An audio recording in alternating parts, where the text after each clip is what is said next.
On today's episode, I meet with my beautiful team to talk about science, how safe spaces don't really build our capacity, and how we enjoy getting triggered. Welcome to the Holistic Life Navigation Podcast, where we explore life through the lens of somatics. I'm Luis Mujica, a somatic educator who teaches people how to find safety in themselves. Your turn to learn begins now.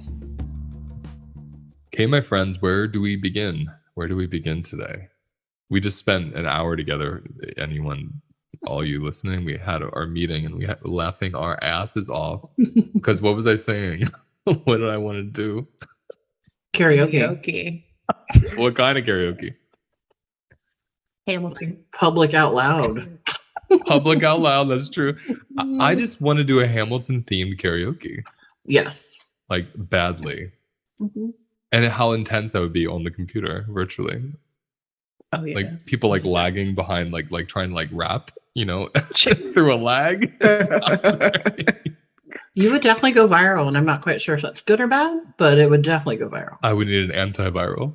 Yeah, that'd be a whole other experience. I'm excited about it, though, and I mean, I think so. We're talking about this about our membership, and I think what I've been really interested in lately is just exploring how joy is as equally important as the pain. Like people talk about the trauma responses that come up through the day and the events that happen and such, and that's very profound and important. And the joy is like this huge resource that we don't always tap into. It's true. I mean, and one thing that I like that we've done and started to do in membership is naming some of those joyful things, kind of like we did in the last podcast when we heard Camille's news. But, it was just fun. It led to a really lovely group sharing of the things that's going well. And I think that has really followed me. One thing I like that a friend of mine does with her children is every night they go over, what happened today that was really cool or, really fun or the thing that you're going to remember the most, from this day. And I've been trying to do a little bit more of that and just attune to the joyful things that actually happened, rather than waiting for them to show up in some giant perfect package. Something great happens every day for the most part. Yeah. Again, it's interesting how those corny lines can get more true the older I get. But an attitude of gratitude is one of those things you hear when you're a kid. You're like, that's so stupid, but it's so true. Gratitude is so dumb.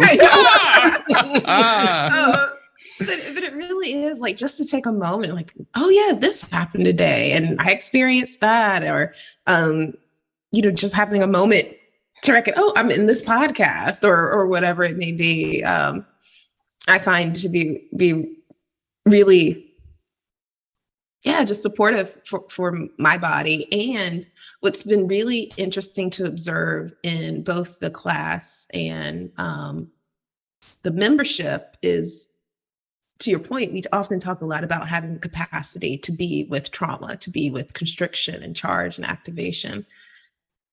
But just as important is our capacity to be with joy. And I don't think we oftentimes realize how our capacity for that can be low and why joy can be scary for a lot of our nervous systems. I think sometimes we think, oh yeah, joy, totally. I'm attuned to joy. I'll notice the joy. That's not my issue. But I increasingly observe how, that takes work. It takes work. It's a huge issue. Like, I know for me also, as a capacity thing, like I try not to be as hypervigilant, which is, part of trauma response. And when I'm being hypervigilant, that does not include clocking joy.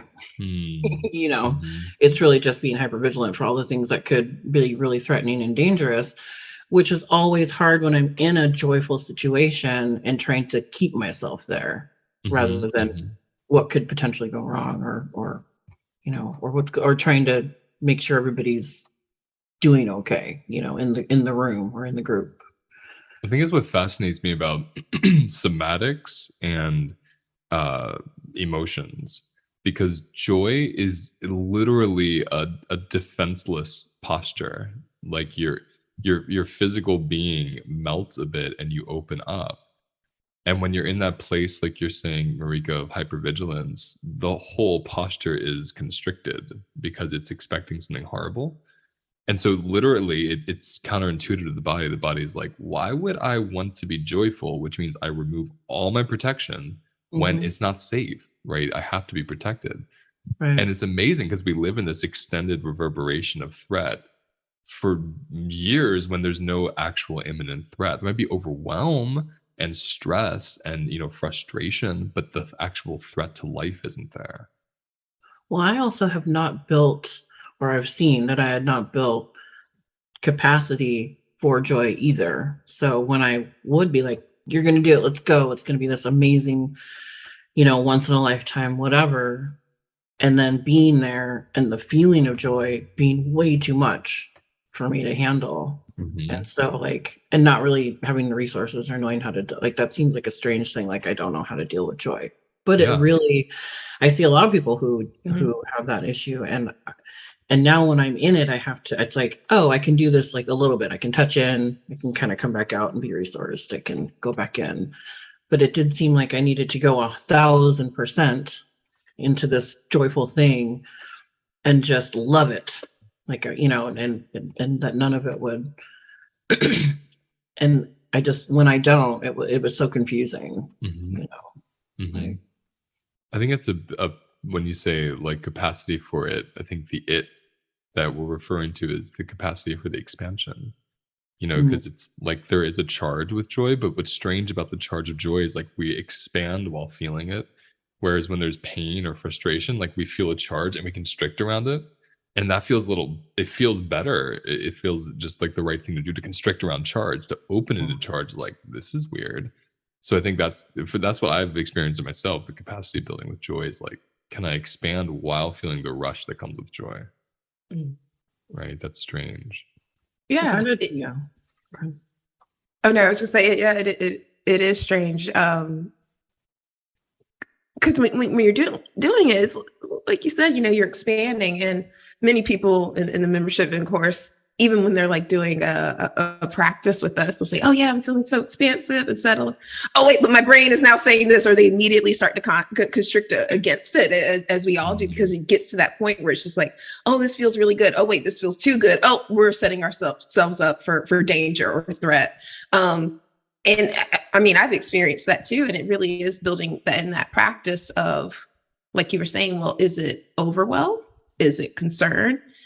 Or is it actually immediate threat? And really asking myself those questions from a point of curiosity, I have found to be really helpful to distinguish between the two. And I've also found that sometimes when I ask people those questions, they get really defensive because they get in a place where they're saying, well, are you saying this isn't real? I'm making it up. Are you gaslighting me? And no, I'm not gaslighting you. I'm not saying that threat isn't a potential reality. I'm simply asking, is it the reality you're facing right now? Right now. See, that's the key word. Like, this is what I can't wait to talk to Byron Katie about. Those of you, I had to reschedule my Byron Katie appointment, but it's gonna happen. You know, because I said last time, I think I said like tomorrow I'm interviewing Byron Katie, but we had to reschedule. So that's why I'm talking about it now, as if it hasn't happened yet, because it hasn't. One of the things that I'm really wanting to talk to her about is when I first discovered the work, I didn't like it at first. I rejected it because I thought, first of all, my ego is like, why am I being questioned? Like, I don't. Who are you to question me? Of course it's true. And then the second one was thinking, well, it's just denying my reality. You know, like, yeah, she slapped me. It's true. Like, I remember getting hit. What do you mean? And then when I realized, and Byron Katie doesn't go into this very much, I only hear it a couple times, which I want to like really highlight it with her. It's about right now. It's like, is it happening now? I think if the question was, is it true right now? There'd be this different understanding. But that idea of not denying something that happened and also not denying what's happening now, right? There's this hyper focus on what happened, and you know, that orientation toward either it's going to happen again or I have to keep saying that it happens and people know that I'm hurt. But what's happening right now is like, that's where the gold is, isn't it? Absolutely. Yeah, in my opinion. And I mean, we've talked about this a bit. It can be hard to orient the body to the now when we're either reliving a remembered experience or we're anticipating a future experience. But that's why I find that question so helpful, like to bring me back to the now. What am I experiencing right now? What actually is bringing me joy in this moment right now? And maybe the joy is simply the absence of threat. But yeah. I love that. Yeah. That's why embodiment work is so powerful to me, because it is really hard to notice now. What, like, here I am now with you two on the screen and this beautiful forest in the background. It's like, I can like feel it because I'm really looking at it and taking it in. I can feel you two in my heart. I'm really feeling like settled and seen and with my friends. Eh, Many years ago, that wouldn't have been the case. Like, my body would have been still reverberating for something horrible that happened, and I would think that it was happening now because it was in my body now. So it's like, it's this strange realm where the sensations that are really horrible are happening now in your body, and are they congruent with the actual environment you're in? And I think that congruency is this great, like, nuanced invitation, because we're not denying people's pain. We're asking, is your pain congruent with your current reality? And even if it's not, you're not doing anything wrong. It just gives you an awareness of, oh, there's pain that's not congruent with this peaceful room I'm sitting in. That's interesting. Mm-hmm. Yeah, I find that if the pain is still there, but the situation is not, that what's still present is your story. And like the pain is still present with that story every time, you know, and as long as I keep telling myself that story, it's going to stay there, you know, it keeps it alive, at least for me. 100%. I mean, even like, I love to go into that idea of telling myself the story, because it's so subconscious, isn't it? Like, do you even know you're telling it until you know you're telling it? Mm-hmm. That is interesting. It actually it brings up an example in my mind that's probably way off base, but it feels innocuous, so not triggering for folks, but it's still like really curious for me. So this time of year, fall, I absolutely love this time of year. Always loved it. And I've noticed most people around me can't stand it. Like, oh, fall is coming. The days are getting shorter. The time's about to roll back. This time sucks. And I'm just like, does it really? Are there things that you could enjoy? Or is that the story? Is that the story so many of us have now been indoctrinated is a strong word, but even indoctrinated with like, oh, fall is bad. Darker days are bad. Time rolling back is bad. And so this is what I need to experience every year. But if you were to release that story, what about fall do you actually find really joyful and expansive? Could you really allow yourself to take in like, oh yeah, the nights are getting longer. And so with that, I have maybe more time to rest, maybe, or the leaves are changing color and oh my gosh, they're an incredible orange, you know, whatever it may be. But yeah, that's what was coming up for me as I heard you talking about the story. Well, and as you're talking about that, it ties in for me. Same thing, because I love fall and I love winter. But that as I've gotten older and I've been around the same people for my whole life, seeing people's patterns and what weather they get, I guess, dysregulated in, or they, you know, that type of thing. And it's like, and then we prepare for this eventual, like, it's gonna be terrible, you know. I was like that for a long time with summer, because I don't like being hot. And you know, and so it becomes a joke, like in our friend group, you know, like this one can't handle this season and that one can't handle this season, and this one lives in the Midwest and thinks we're all crazy because we're in the Pacific Northwest and it's beautiful here, you know. Or all the people who are like, you've never been through a real winter, which is also true. But you know, it's like everybody, it's just interesting how much the weather is either supportive or not supportive, you know, for so many different people. And then I live with someone who is like, the thing, you know, if it's nice out, I'm like, we're going outside, you know, that type of thing. And I live with someone who's like, what I do is not dependent on the weather. So it's very different, and then, some people are like, just going to hibernate all winter, which is the point, right? Like we're kind of supposed to go low and it's a little bit darker. And then, in the summer they feel free. It's So I just love how, the it's with the attachment. overcouplings, isn't it? Right. Yeah. Like the stories, like you said, like Camille, what you said about the seasons and how you said some people get dysregulated in the colds, people get more regulated in the heat or the warmth. Like me, I'm more regulated in the warmth, and so there's this overcoupling that gets created. I have this list of things, and in my mind, I'm always thinking, how do I move this into that list? And I'm gonna play with not being manipulated today and just being like, okay, I want to talk about something else. Because no, I love that. I love that. I love a list. No, I love a list here. And we were just talking about this the other day. It's a little bit different, but Janine Garofalo, who, she's a comedian, like a while. Yeah. What I loved about her comedy sets is she would just get on stage and have a list in her back pocket. So it wasn't like, and you have to transition. Yes. Well, the other day, she would just pick out a thing and go, oh, yeah. All right. Well, I'm going to have the freedom, especially with an ADHD brain, just to be like, oh, this just took me to something completely unrelated. Let's talk about this. I've been wanting to talk about this to you two for so long. Every time, okay, it's not true. There are times when I post something about beans, which again, the most controversial things that I post about, which is hysterical. And what's the other thing? Caffeine, right? So if I talk about caffeine or beans, just triggers the hell out of people.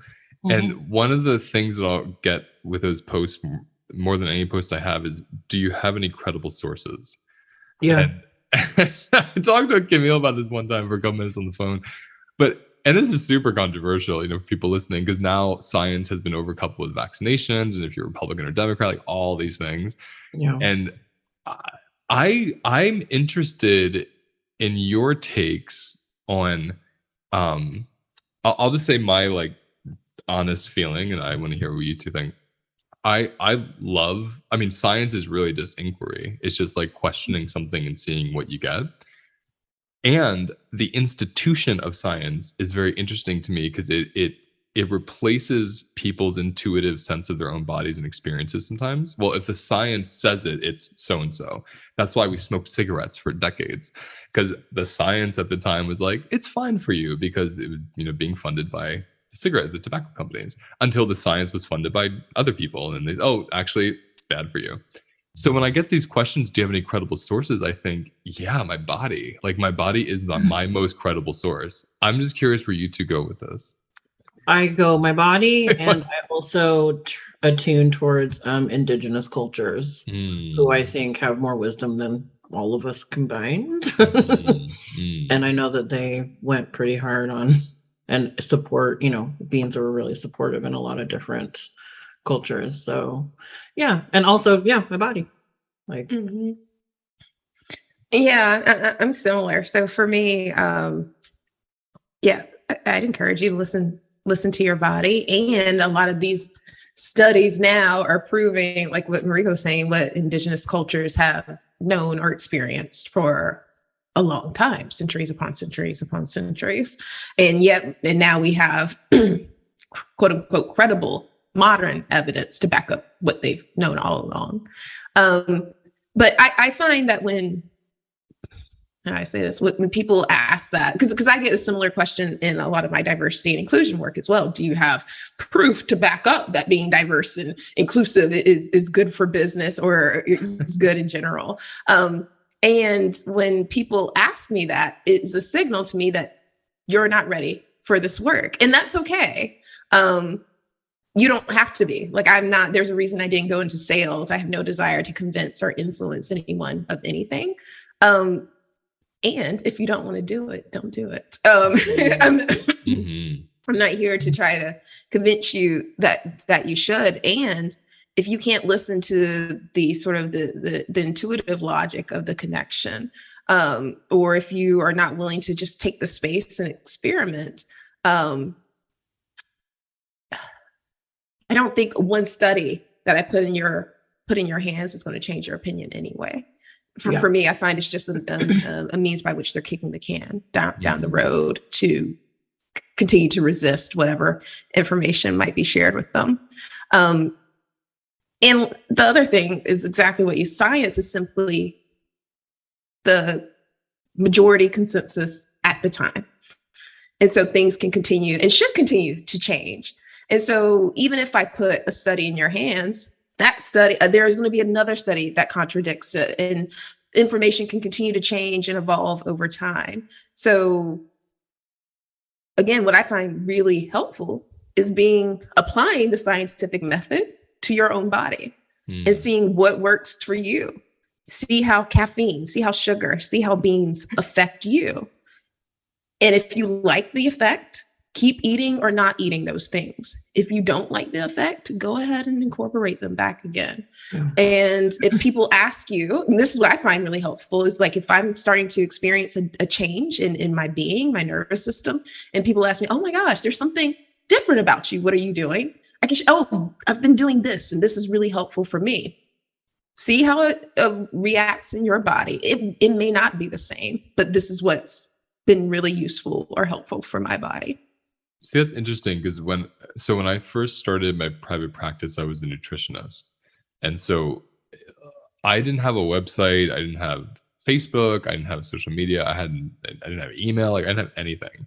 I had a business card, and people would call and they would come to my office and I would work with them, and they would start transforming because their food choices would change. So the way they looked would change. And they were my walking billboards. Like I never promoted myself because like 10 people that would see them would say, what are you doing? Oh, I'm working with this guy named Luis. Then they would call me, oh my gosh, my friend Brenda, I just saw her skin was glowing. She used to have acne, now she doesn't. And so I'm saying that because that thing that like when someone says to me, what are your credible sources? What I hear is fear. I hear that there's this like lack of trust in me, in their body, in something that is outside of science. And then with science, there might be an overcoupling of comfort, like a positive one for them, where they feel like, okay, this got the stamp of approval.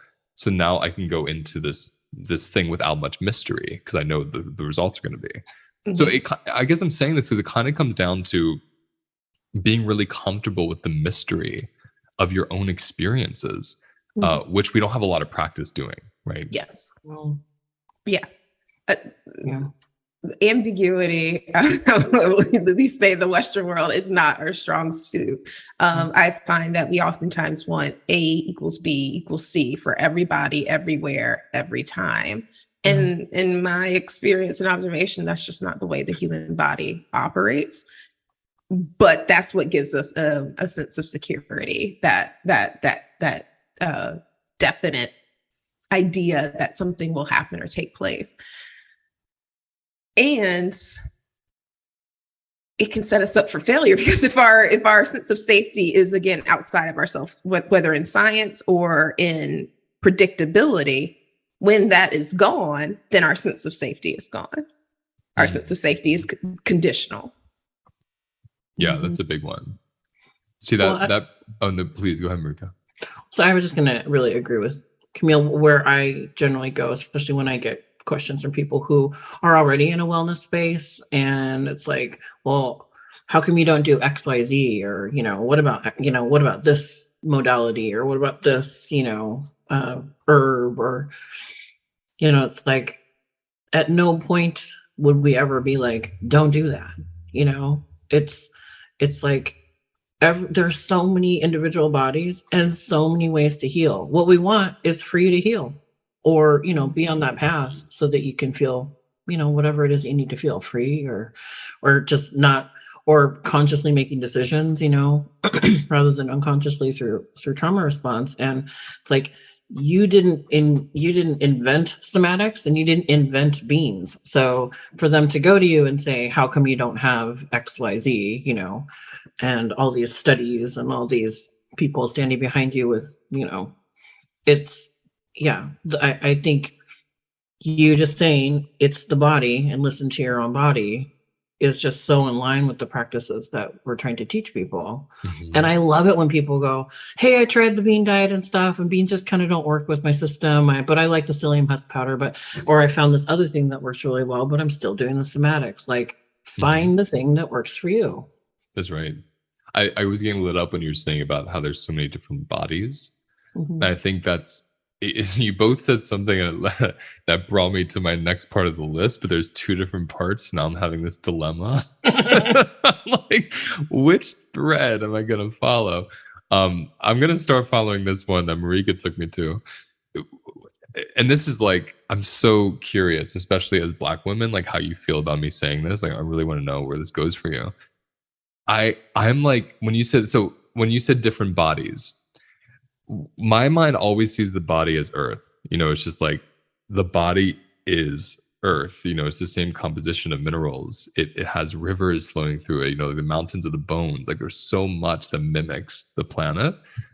And the body knows what to do with the planet. It knows how to process the planet's raw materials into nutrients to build our body. Like, they are the same being. They know each other, which I think is gorgeous.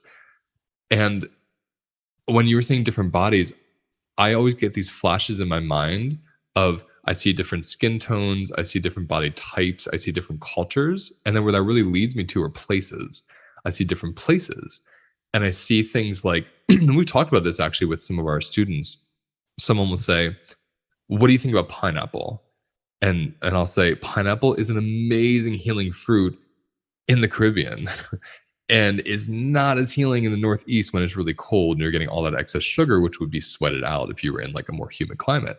So there's these like locational pieces. Where I'm getting at with this is, I have such a, I shouldn't say a hard time. Let me think what I have a time with these experiences around race compared to place. And we learned this with Amber McZeal when she came in, and those of you on the podcast have heard my discussions with her around decolonizing the psyche. Because one of the branches of colonization was the construct of race. Race is not a natural construct; it's a man-made concept. And I see race completely replacing the place that our bodies came from. And those places have so much information of like herbs and stories and medicine and even just like geography. Like Marika saying, oh, beans didn't work for this person. Maybe their entire ancestral line never had beans. Maybe they ate fruits for breakfast. Like, there's all that we don't even know. So I guess I'm curious, like, how do you two hold the work that we do, your work, Camille, or your DEI work, and walk through, do you walk through life with a racial construct about yourself and others? Do you use, and I don't mean over coupling, I mean construct, like white, black, whatever, Hispanic, those things. Or do you see people through like lands they come from? I'm very curious, because part of my decolonizing is not seeing race. That doesn't mean denying racism, obviously that exists, but for me, like, I'm more interested in like, oh, Marika's like Samoan. That feels like, oh, your body came from that land, rather than you're black. It's like black also erases all the places you come from. What are your thoughts? I'm curious. So for me, constructs like race, gender, sexual orientation are still things that I think I definitely see, or they are things that I see, and things that when I'm engaging with someone influences the lens through which I see them, because it is fundamentally, particularly for not traumatized, but marginalized identities, it is a form of trauma. So like when I'm engaging with them, it is a form of their experience, either their personally or their generational experience, that factors into how I'm processing the information they're giving me. And even if they themselves don't come from a marginalized identity. So even if I'm engaging with a straight white male in the United States, those 4 characteristics I have found to be important through how I'm processing what that individual is sharing with me, or how that individual is processing the sensations they're experiencing. And then in addition to that, I feel like place also has a impact on how I see myself and how I perceive others. Like, I think I've shared before I've always had an interest in mythology. And at first I was really exposed to Greek mythology, which I liked. And then there was Egyptian mythology, but it was the Ifa tradition, the Orishas, that for whatever reason really just lit me up, and also some Celtic different traditions. Turns out that's my lineage. And so there was something in my body that responded to those traditions, those folk tales, even if I couldn't cognitively know what it was. So I guess it's a long way of saying that I find it to be, yes, both and. I'm the same. I mean, not how she said it. She's got a much more, she has a lot more training, and this is what, I feel like probably looking through different lenses and stuff is something that you have purposefully, done. And for a long time, my thing was assimilation. So in every way you can possibly think, so ignoring and being outside of my Samoan body and ignoring the calls that I got to, whether it's, mythology, that type of thing. Like when I grew up on Greek and, in a white family, I grew up on Greek and Norse, like that type of stuff. And then when I read about, like Polynesian, like folklore and all these different, and it was so extra and I loved it, and I just felt like, it was like, oh, that's really cool. But I still didn't want to, it's just, I wanted to be a tourist, because I think I understand what it is that you're saying, but I think how I see people, I still see people through those lenses, and primarily because of the system we live in, and so I feel like now with this work, I still do see people how the rest of society sees them, right? But then I'm consciously aware of knowing that I want to get deeper than that. If that's somebody that I really want to get to know and that I want to connect with, like that's going to be the first thing that has to go. You know what I mean? See, that the way you just said it, that's what I was trying to say for myself. Like, I respect, like, again, this goes to the word overcoupling. Like, every construct is filled with overcouplings, right? And they're overcouplings of how I'm going to judge someone based on the construct, and they're overcouplings of how I move through life because of how people look at me because of the construct. So, like, we're all, formed by these overcouplings and constructs. So I agree with you. It's like, I'm not one of those people that says, like, I don't see color. Like, I see lots of color, and I like color. I like all the different shades of everybody. And I notice this thing happening the more I do this work.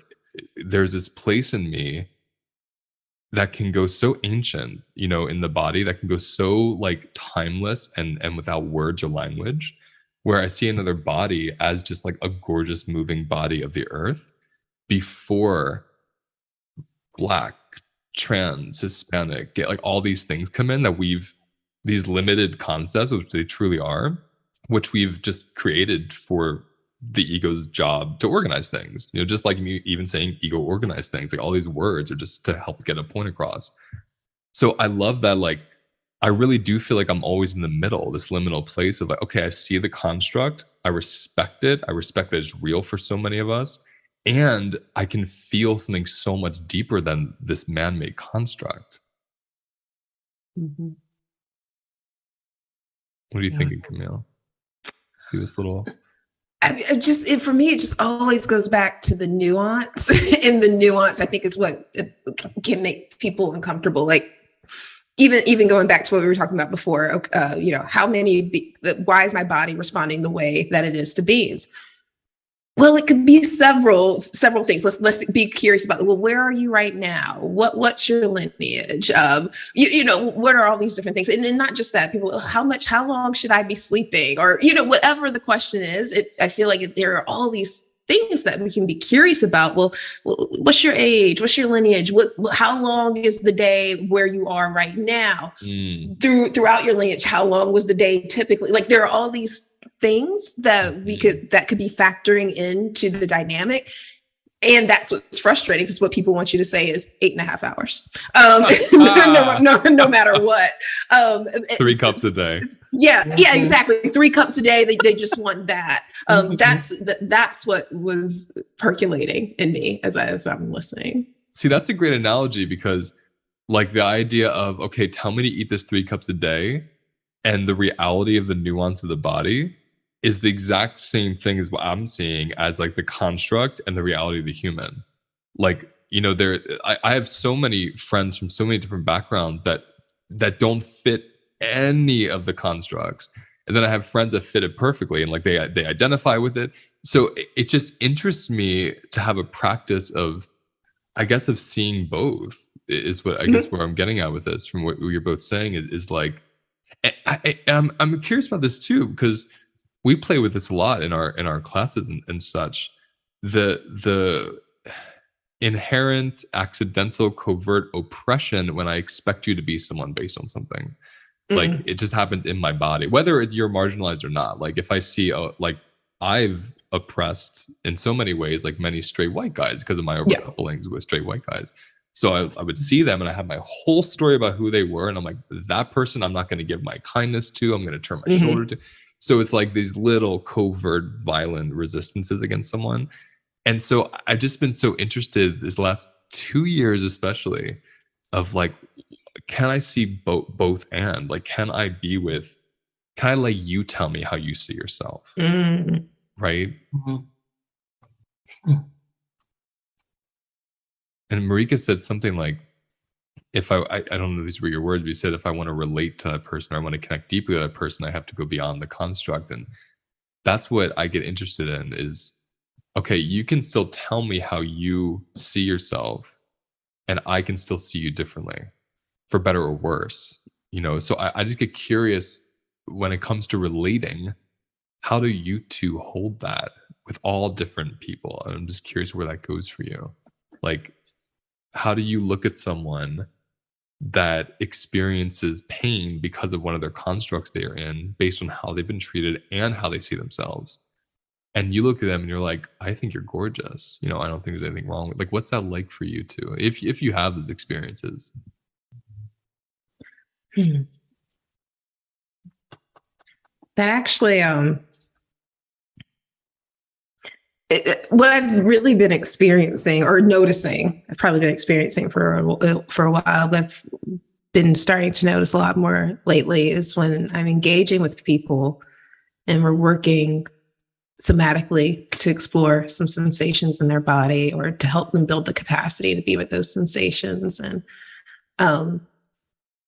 they keep saying, oh, you know, I don't have the capacity, or I won't have the capacity. I can't do this. I don't know why I can't heal.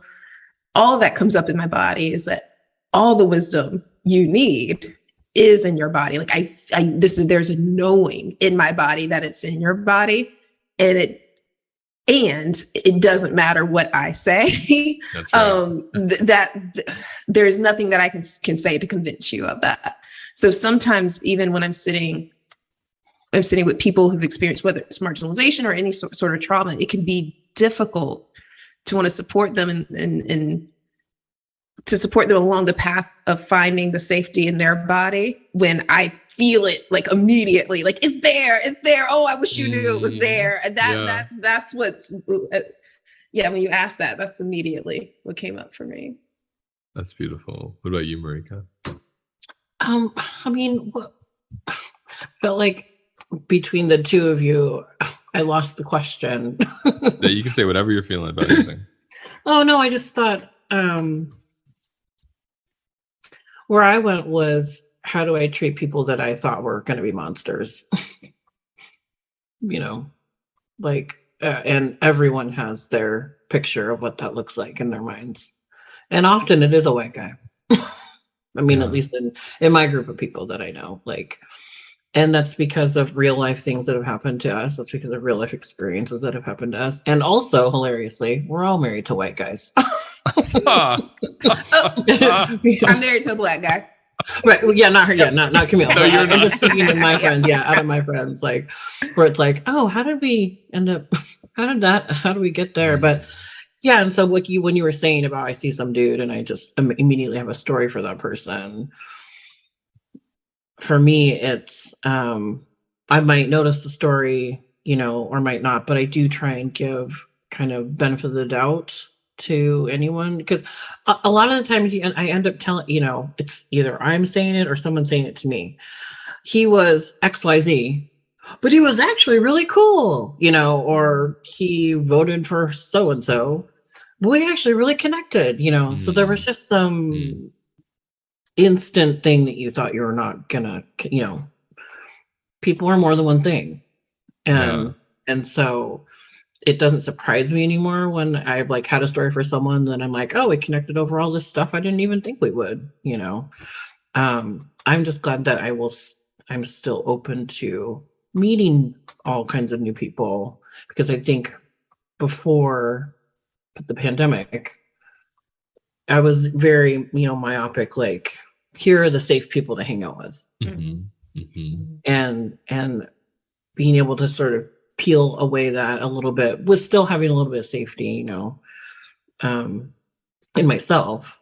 I've been able to meet way more people without having to attach anything to them or to, our exchange, and often they become friends, and it's just friends without fawning. Friends without fawning. That's the new. I know we need the new event. I know it needs to be a support group. That. Yeah, totally. Well, no, I want to ask Camille, to share the same thing, because I think people listening, it's helpful to hear like what is your practice for not allowing a construct to constrict you? Like, what's your personal, like yours is you change the story, like I never obviously experienced racial oppression. I experienced sexual oppression. Like my sexuality wasn't safe to be seen. But I never obviously experienced, I moved through the world like a seemingly white man. So no one would ever treat me otherwise.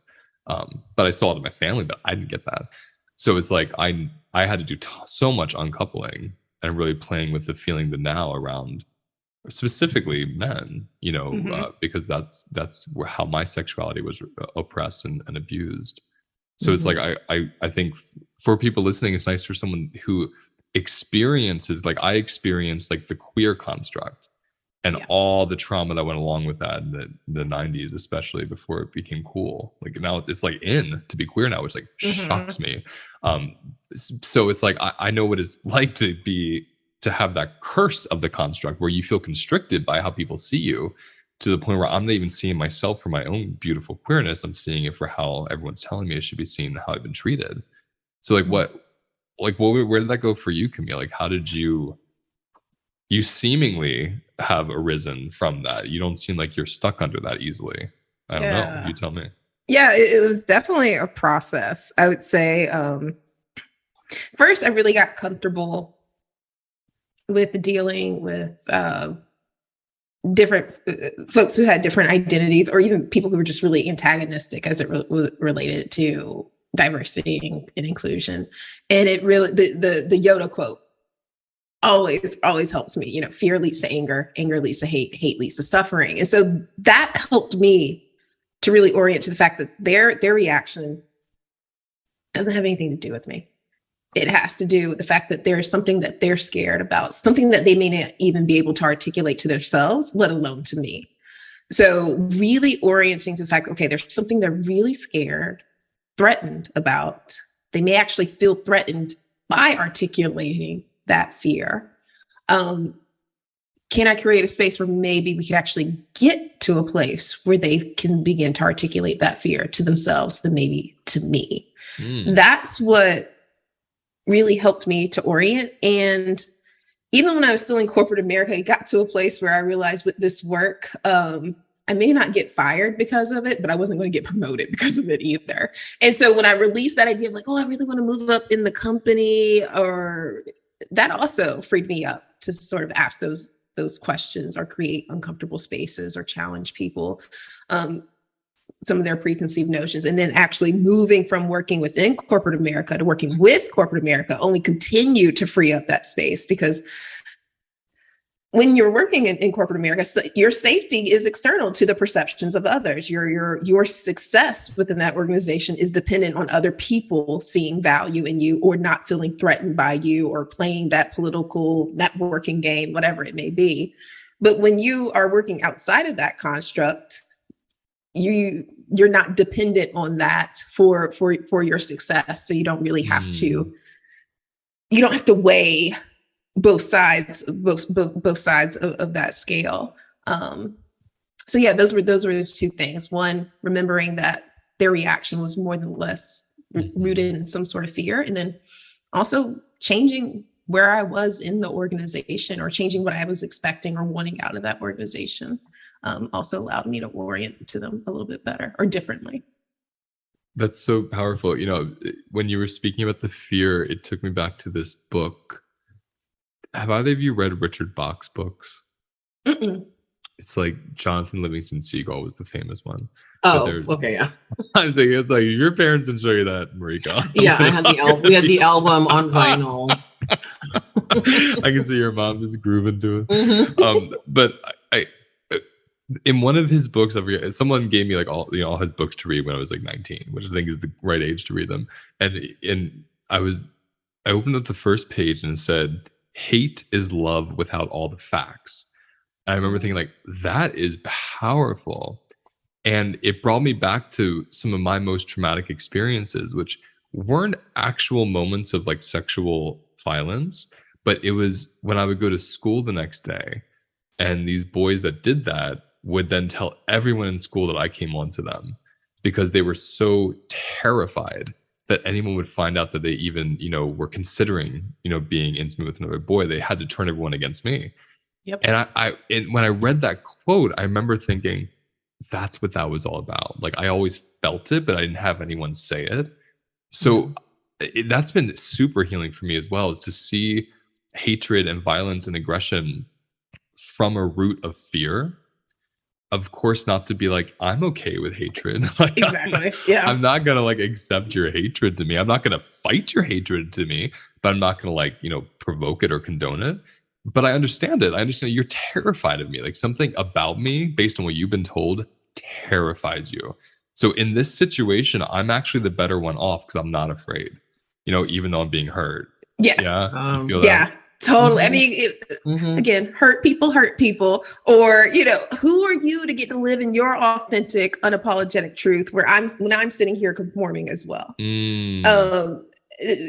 So that's what I can empathize with. And again, it's not to bypass it or to condone it, but yeah, like I can understand that, it could be a couple of different choices in my life and I could be that exact same person. That's right. In fact, there probably was a point in my life where I was that exact same person. I'm sitting here conforming, especially when I was in corporate America. I'm sitting here wearing my navy blue suit. Who are you to get to be walking around? Free, living your best life. I'm here early because early is on time. On time is late. I'm doing what I'm feeling stressed out just hearing you say that. So I can understand. I've done that, and so yeah, it is a bit of empathy when I see that reaction in people. Yeah. So this is why I love you two. It's the only reason why you two are on this team. That's not the only reason. you can virtually bitch. We're getting the real truth today. No, it's like I should say it's the main reason for me. Like I'm just lucky you two are like awesome at what you do here. But it's like we are a trio of understanding magicians. It is like it is rare to meet people that can empathize with the oppressive person or force and understand the difference between empathizing again and like condoning. Like it's a unique gift. And it just, whenever we talk, whether it's on here or like we talk on the phone or we're having a meeting, I'm always feeling this sense of just like, oh, so lucky I found them. Because the empathy piece that I've experienced with both of you, it's just, I think it's like our greatest magic tool on this lifetime. To really be right, to like really understand it. And again, uncoupling understanding from condoning. But like I can understand why you would do that, so I don't fear you. That's huge. That's like, yes. Right? Yeah. Yeah. That's Moana at the end with the heart and restoring the heart. Like, that's that moment right there. Yeah. Yeah. Like, yeah. No, go ahead, Marika. Oh, sorry. I was just going to say it gets me into trouble all the time, which I find hilarious because it's always friends who can't understand why I'm friends with other friends. Oh, yeah. Like, oh, she just XYZ. Oh, he does. I can't believe, you know, and that type of thing. And then it turns to me, how can you hang out with somebody like that? How are you still, you went to that person's birthday party, you know, like, and for a long time I felt like, not bad, but I felt like, now I'm in the middle of this weird conflict I didn't want to be in. And like, I don't, you know, and now of course it's not me. Like, I know it's not me, but I also did, you know, my best friend was like, you just have this way of just having, you know, you just have an endless, bottomless pit of, you know, I think they thought I was being walked over, you know, but just, and I'm like, no, it's a capacity thing. Like, now I know what it is. I really do have more capacity and to have empathy for people. And I see myself in so many of those people.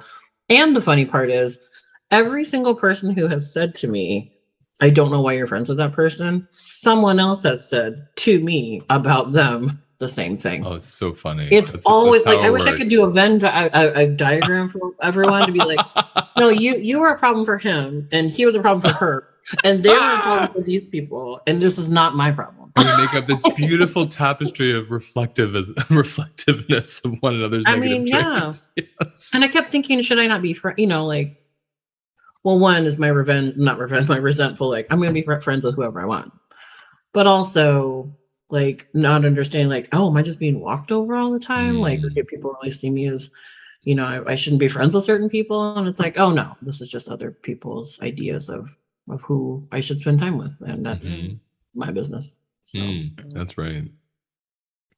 Yeah. Where were you going with that, Camille? I saw you jumping in. I can't remember before, but but now hearing Marika speak, it just reminds me of the whole, you know, you don't have to throw the baby out with the bathwater. I feel like it just goes back to that need of ours to, whether it's the construct, putting people in a box and like it's all or nothing. So if I'm friends with this person, that means I have to agree with everything they believe or say. And I know I was in that trap or belief for a long time. And I've gotten to a place where I don't think that has to be, I know it doesn't have to be true. I can, you know, whether it's an individual or a philosophy or a religion, I am perfectly fine with taking what serves me, leaving what doesn't. And I know for other folks that can feel wishy-washy, and I don't even think it's so much wishy, it's confusing. It's not easy to understand. It's not easy to interpret. It's nuanced. It's detailed. It requires us to engage so that you can really know me. You can't make an assumption about me based on this person. And that's what I think it really is. But I am really, really settled and grounded in taking the bits and pieces out of people, things, philosophies that resonate with me, and recognizing that not everything will, and that's okay. I used to call that mosaic friendships, where, you know, you might have like 20 friends and each piece of them is so perfect for you, but like the whole of them isn't. But these parts that are so perfect, and amongst all of them, you have this beautiful sense of belonging and connection. And I don't know, I love what you both said, and I know we have to close soon, but it actually takes me to my final part of the list. So even by luck, some stroke of luck, even if we can't get through it, this is where I go into what you said, Camille, like a brave space or a safe space. And if you don't have safety inside of yourself, you need a safe space. And I hope people hearing that understand what I'm saying. I invite both of you to add nuance so it doesn't sound too judgy. Do y'all have an extra 10 minutes? Oh, yeah. No pause. How about you, Marika? Yeah, in the safe space, I do. Only because it's safe space. But I've been noticing like safe space, meaning I know I agree with this person. I know they agree with me. I know certain words are going to be used. I know there's like a specific guideline of how we're supposed to speak to each other. I can go there. I'm not putting that down. I've enjoyed that myself in situations. And I've noticed when I have a connection to my own safety, I have a bigger capacity for conflict. And so I can go into any space and, oh, you want to use a word that's offensive? Go for it. Let me see how that feels in my body. There isn't this need to like construct the way I'm supposed to relate because I have like a depth of capacity from that self-security. How do you two experience that? I know this is like Camille's like cherry on the sundae. So yes. So let's see, only 10 minutes. Okay, let's do this. So yeah, big old yes to all of that. I am, if folks haven't heard me say this before, in the course, my favorite practice is finding the safety in your body. Because for me, that is the root of all the other practices. It's for me, it's been the root of my healing journey. Because when I have found the safety in my body, it allows me to traverse any sort of environment. Because my sense of safety, my sense of calm, my sense of groundedness, my sense of just chilling out is not dependent on outside forces. What I have found a lot of times when having conversations about diversity and inclusion, or just like about different social or political things, people will enter into those conversations and their ideas of safety is contingent upon other people agreeing with them or convincing the other people that they should agree with them. And if that doesn't happen, then it was either a waste of time or, see, this is what I'm talking about. I'm in a world where I'm just always unsafe. And that sort of goes back to what we were talking about before. Well, are you really unsafe? Are you in a conversation with someone who doesn't have the same perspective or experience as you?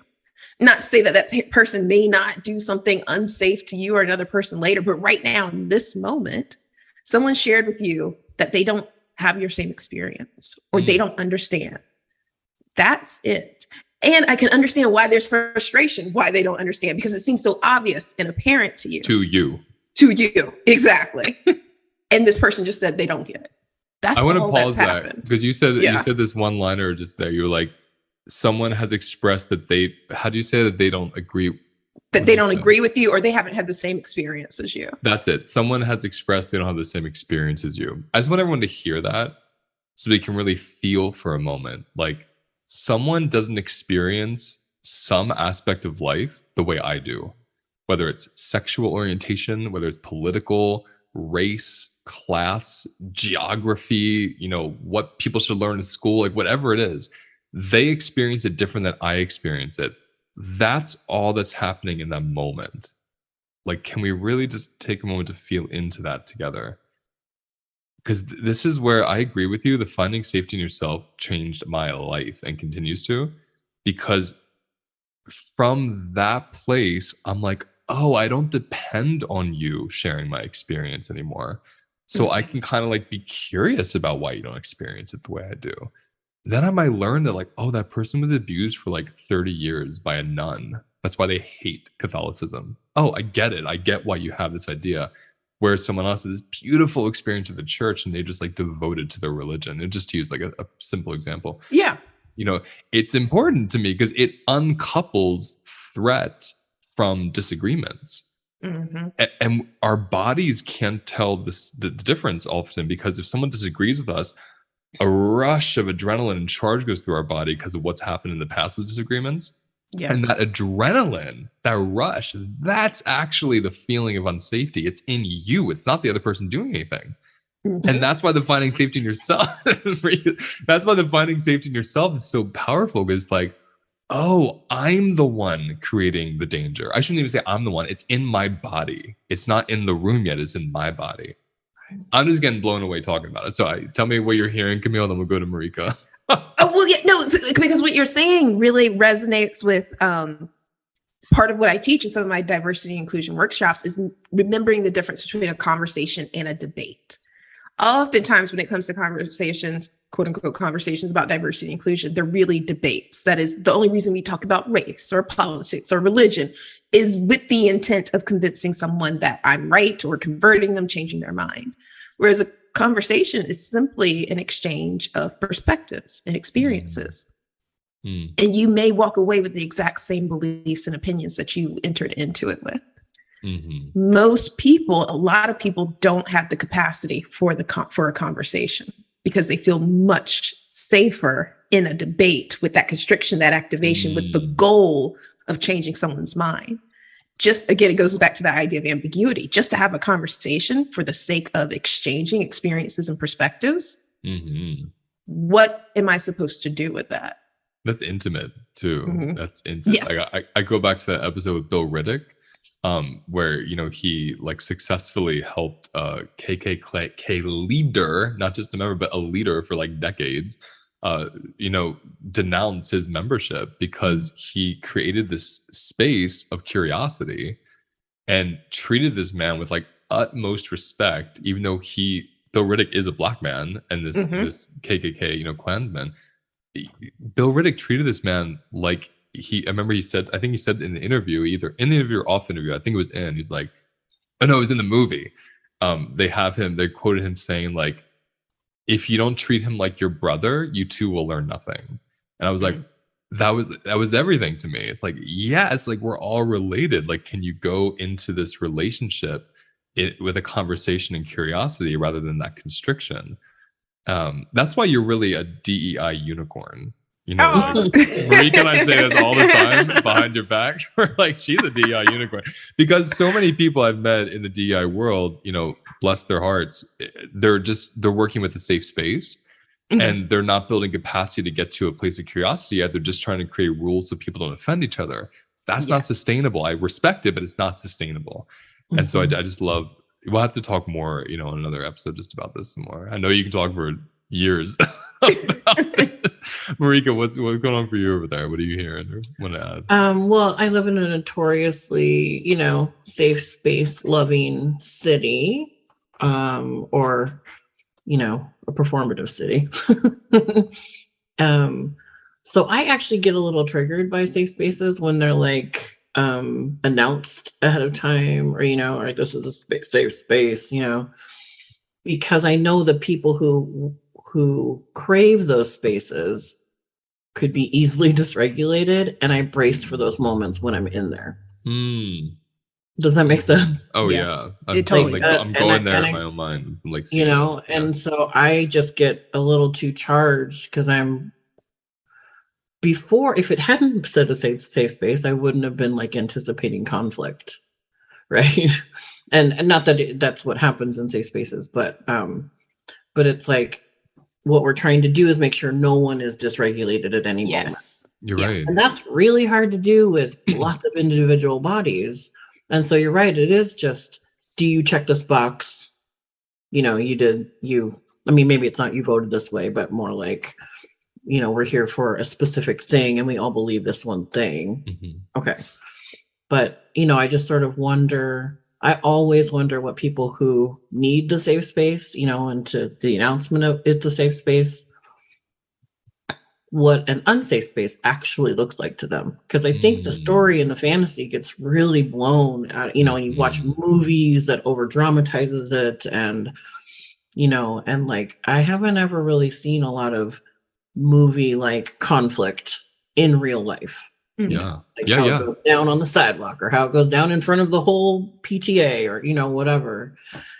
But I know the whole point is to not feel uncomfortable and to not and to feel, I guess, respected and safe in that space. I just don't know if that's how people feel when they leave. I hope so, but I don't usually. I love that perspective because I would never have thought of that, but that's my experience as well. I've always wondered, like, why don't I go into more quote safe spaces? And that's why, like, I like the spaces that people are like, just so you know, we're all gonna get triggered, and that's okay. I'm like, yes. Like, I mean, it's not like I love getting triggered, but take me to your leader. No. But it's also just sort of to be in a space where everyone agreed we should never get triggered because that's bad. That's not the space for me, I don't think, That's exactly right. Because the trigger is just part of your life force energy. It's just something in you that wants your attention. Like, why do we want to? Why do we want to damn that? This is why somatics is so important, though. Like, and I don't care if they learn it from you or from me, or I agree. We're talking frog on a meme. Like I just, to me, it's, if people knew, if I had 100 people in a room and everybody understood, trauma responses and trauma and that type of thing, and how to really move with it when it comes through, rather than take it outward to other people. That's right. Like, it would just be such a different experience, I've been blown away. No, go ahead, Camille. The last thing I was just going to say, go for so many things.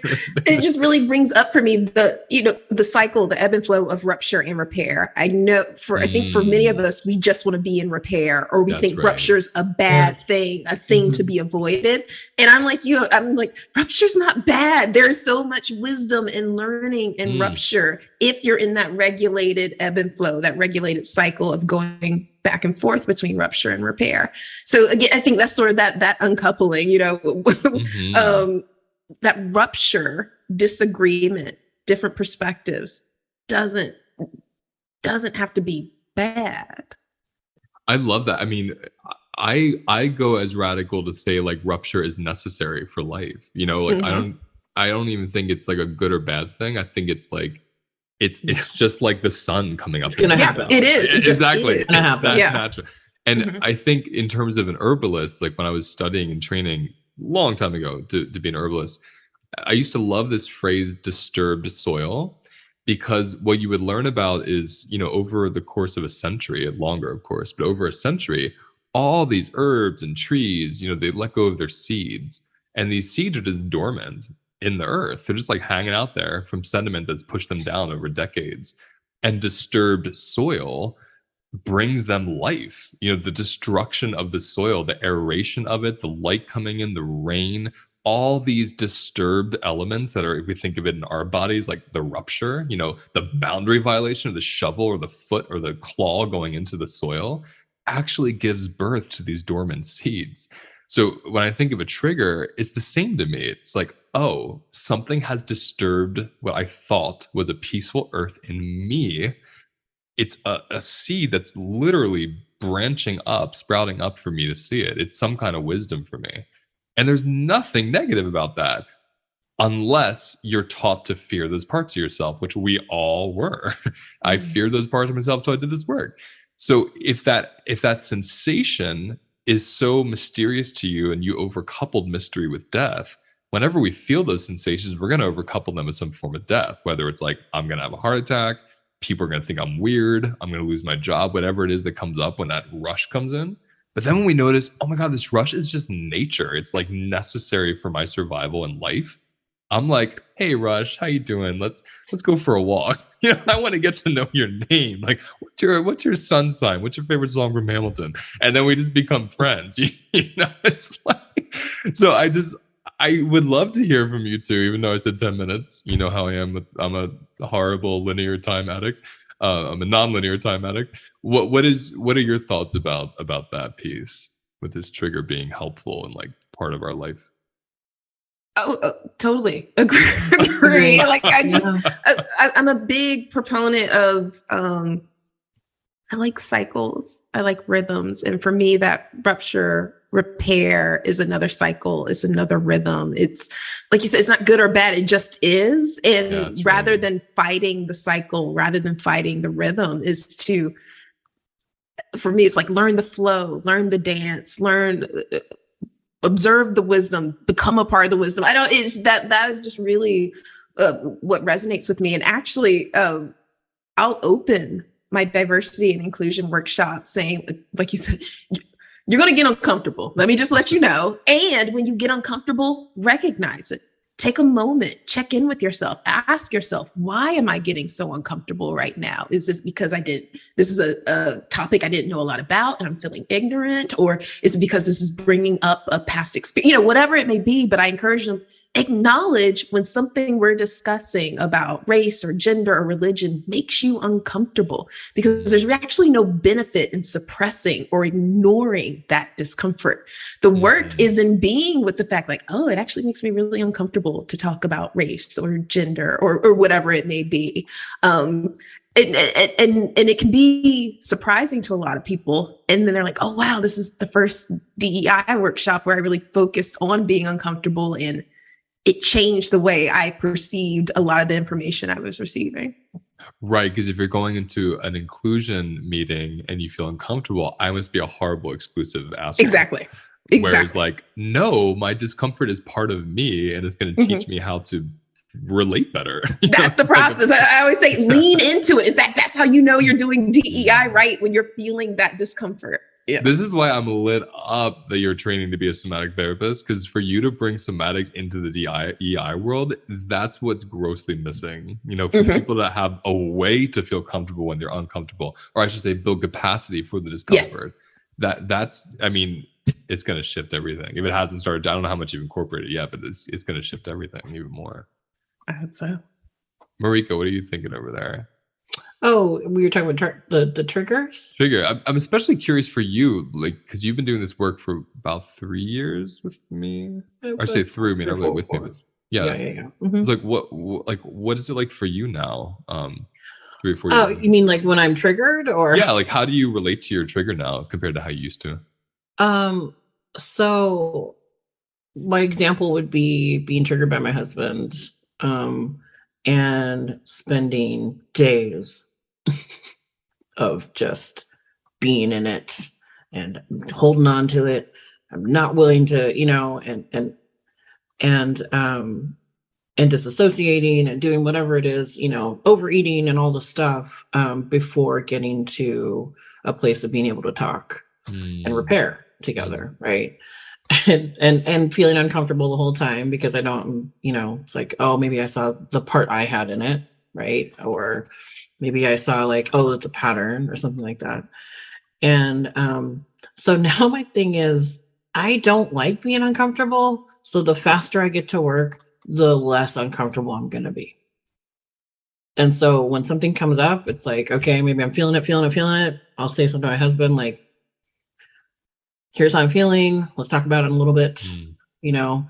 But for me, freedom's on the other side. So, you know, and I just think of all the times I spent with this husband and the last one, like just ruining my own day. Yes, you know what I mean? Yes. And like, and being and not connecting with this person I spent, you know, decided to spend the rest of my life with. And like, I know that this is part of it, but I don't want it to be like my first marriage where this is what defined us, you know?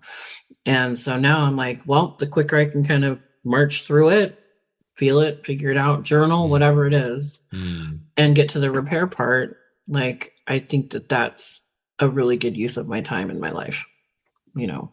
I just have to highlight freedom's on the other side. That's so beautiful.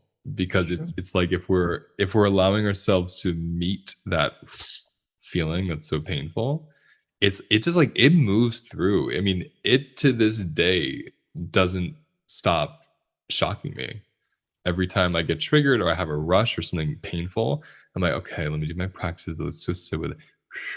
And how it just moves. It's so different than, like you said, I was the same way. Mine was like years I'd be overeating, just holding something in my body. And now it's like, I don't have to hold anything in my body. How wonderful. And that's kind of based back to what Camille was saying about the discomfort or rather the comfort or the capacity in disagreeing. You know, we don't freeze respond when we're triggered as much, when we're not attached to the person's reception of how we're feeling or what we're going through. We're just kind of like free to express, and whatever happens, happens. And we have the safety in ourselves. So it's kind of like, I'm good if something ruptures here.